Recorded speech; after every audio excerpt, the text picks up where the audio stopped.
प्यारा हिंदुस्तान चैनल में आपका स्वागत है। मैं हूँ आपका अपना पत्रकार कड़क सिंह। आज हम पहुँचे हैं गांव सुंडाना में, और जो पंचायती चुनाव जो आ रहे हैं भाई, उसके संदर्भ में हम आए थे बातचीत करने। तो गांव में पता चला कि कई प्रत्याशी हैं। उसी संदर्भ में भाई संजय ढाका है मेरे साथ, ये भी सरपंची की दौड़ में हैं और प्रत्याशी हैं सरपंच के। भावी सरपंच कहूँ या क्या कहूँ इनको, वो तो समय बताएगा। भाई गांव किसको मौका देता है, परंतु बहुत सामाजिक कार्य करता रहे हैं ये। काफ़ी साल से मैं इनको जानता हूँ, सामाजिक कामों में अग्रणी रहते हैं। तो संजय भाई राम राम। राम राम भाई अजमेर। और ठीक ठाक आप? ठीक ठाक, बिल्कुल ठीक है। तो भाई इलेक्शन का मूड बना लिया है? इलेक्शन का मूड बना लिया। इससे पहले भाई साहब आप हमारे गांव की इस पावन पवित्र भूमि पर अपना प्यारा हिंदुस्तान की टीम समेत यहाँ आए। मैं सबसे पहले आपका यहाँ पहुँचने पर हृदय की गहराई से स्वागत करता हूँ, अभिनंदन करता हूँ। और सभी दर्शकों को आपको मेरी तरफ से राम राम। धन्यवाद संजय भाई।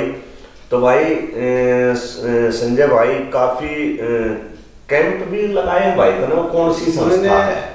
हमने पिछले 10-15 साल से मैं सोशल वर्कर रहा हूँ। जहाँ कहीं भी गांव के नौजवान हो या बाहर कोई संगठन हो, उनमें भागीदारी मेरा मतलब हमारे देश को लगभग 700 साल की गुलामी ने झेला है। और हमने इतिहास को जब थोड़ा थोड़ा पढ़ा आर्य समाज में जाके, तो पता चला कि इस देश को बनाने के लिए लगभग 7,38,000 नौजवानों ने जेलें काटी, यातनाएं सही, और कुछ ने तो हंसते हंसते फांसी के फंदे को चूम लिया।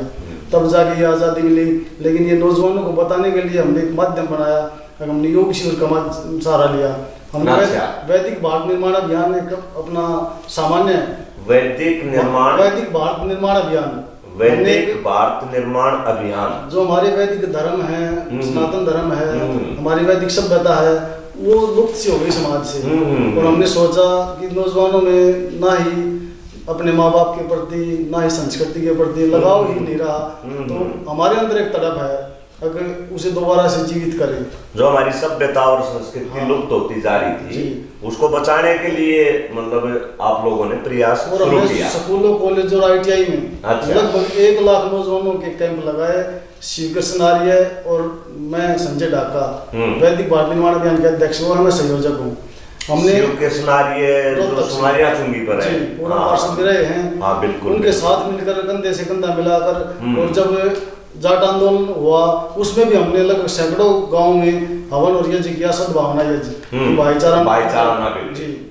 अपनी मोटरसाइकिल पर सारे सब कुछ हवन लकड़ी सब कुछ मोटरसाइकिल जाते, और गांव की चौपाल में जाते, पंचायत के पास जाते, वहाँ सद्भावना यज्ञ करते। तो भाई संजय भाई ने बता, देखो वैदिक सभ्यता को, वैदिक संस्कृति को बचाने के लिए काफी काम किया इन्होंने इस लाइन में। और लाखों युवाओं को प्रशिक्षण योग सिखाया भाई आपने? योग सिखाया। योग शिक्षक शिव कृष्ण आर्य थे। मेरा रहता था बाद में वक्तव्य प्रबंध। अच्छा। वो चरित्र पर हो, ब्रह्मचर्य पर हो, या राष्ट्र के निर्माण में युवाओं की भागीदारी पर हो, मतलब सभी सोशल वर्क थे अपनी सभ्यता और संस्कृति के प्रति।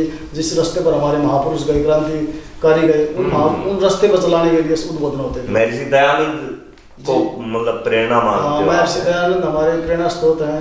उन्हीं के दिखाए मार्ग पर हम चलने का प्रयास कर रहे हैं।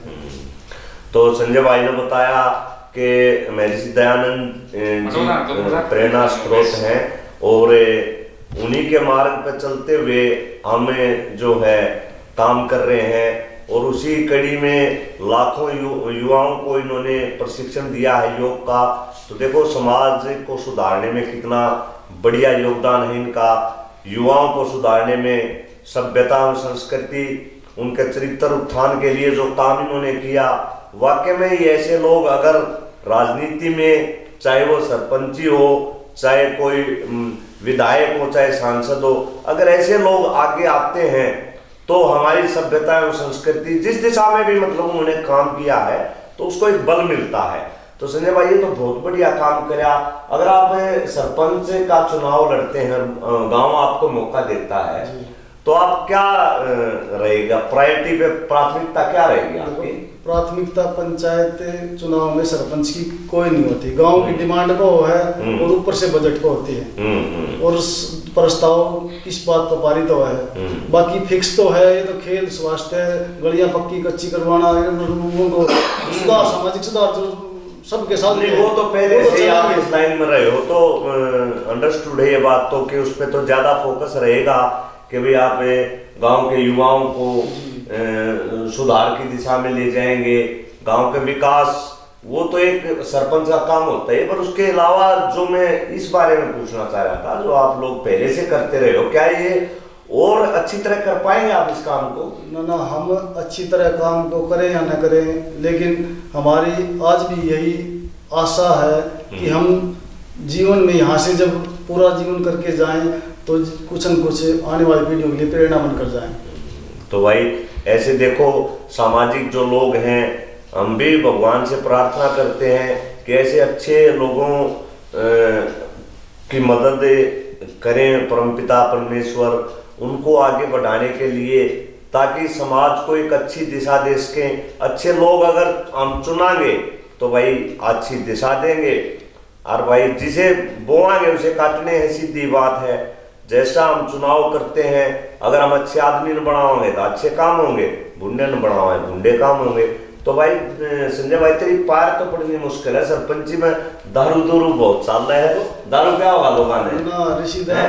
ऋषिदान जी महाराज ने बताई है, पहले बताया अपने पार नहीं पड़ने की। पार नहीं पड़ने की तो वो बताते हैं सुख दुख मान अपमान हानि लाभ।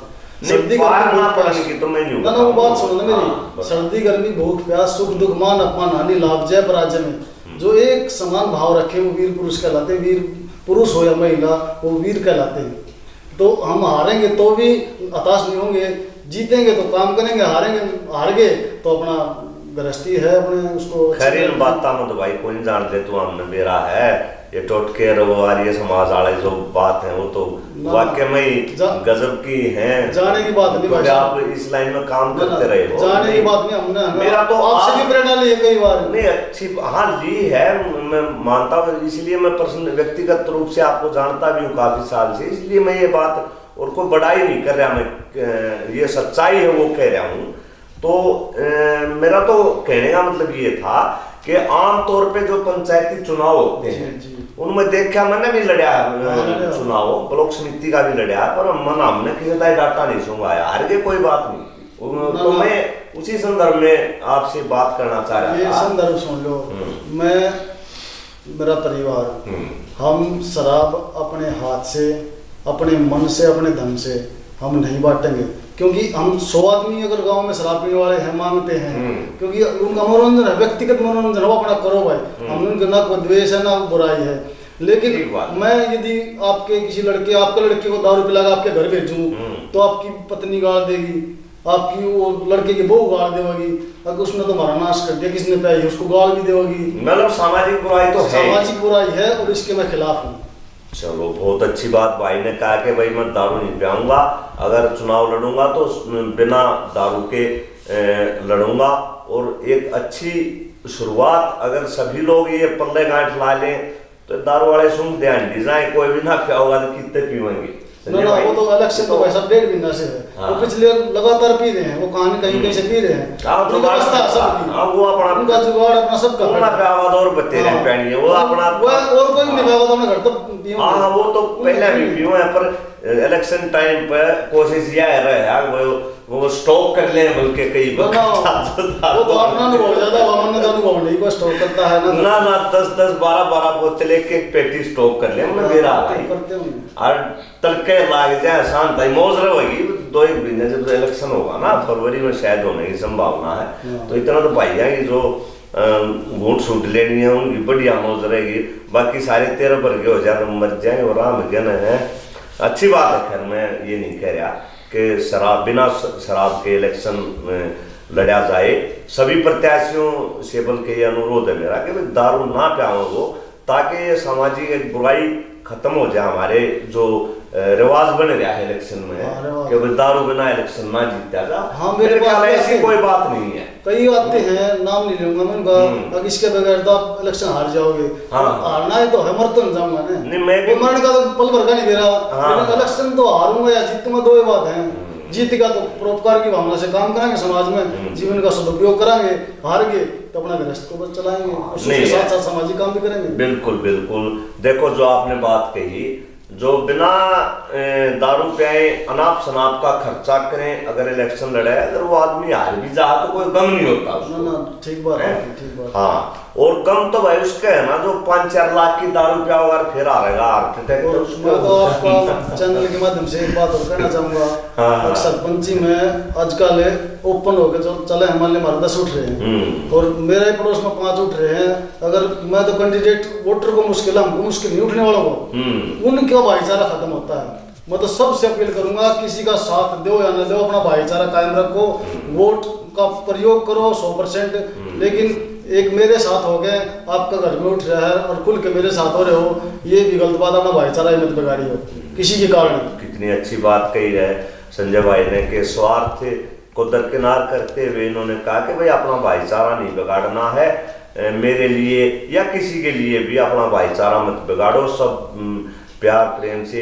तो एक और बात भाई संजय, काफी जगह हम जाते हैं तो वो लोग ये कहें कि भाई साहब अभी तो डरावना बाकी रह रहा है, तो हो सकता है रिजर्वेशन भी आ जाए तो, या फिर महिला की भी रिजर्वेशन आ सकती है। तो मेरा सवाल है, क्या अगर महिला की रिजर्वेशन आई तो भी आपकी पत्नी लड़ेगी चुनाव? हाँ, ये परिवार का फैसला है। अगर महिला आएगी तो पत्नी भी +2 पास और मैं भी ग्रेजुएशन हूँ, तो दोनों ही ठीक बैठते हैं। अच्छा। तो भाई ने बताया कि अगर मतलब भाई रिजर्वेशन आ गई तो इनकी पत्नी चुनाव लड़ेंगी और परिवार का फैसला है कि भाई चुनाव भाईचारे ने मतलब इकट्ठा हो गए भाईचारा ने इकट्ठा करके हमको आशीर्वाद या आपकी अपनी इच्छा थी? ना भाईचारा, समस्त भाईचारा इकट्ठा हुआ था 35-40 साल के बाद हुआ है इकट्ठा, पहली बार। और सब अच्छा, सबका अच्छा विचार रहा। अच्छा। और मेरा सर्वसम्मति से घोषित कर दिया, भाई आपकी जिम्मेवारी डाला, हम आप लड़ो, हारो या जीतो, कर्म बात की बात है। तो सुना आपने संजय भाई को कि भाई इन्होंने अपील की कि भाई भाईचारा ना बिगाड़ो, और चैनल के माध्यम से इन्होंने गांव से अपील भी की है, भाई मैं प्रत्याशी हूँ, और मोटी मोटी बात भी बताई इन्होंने, भाई अगर हमें मौका मिलता तो हम क्या किस तरह से काम करेंगे, क्या काम करेंगे। इसके लिए भाई धन्यवाद। धन्यवाद भाई साहब।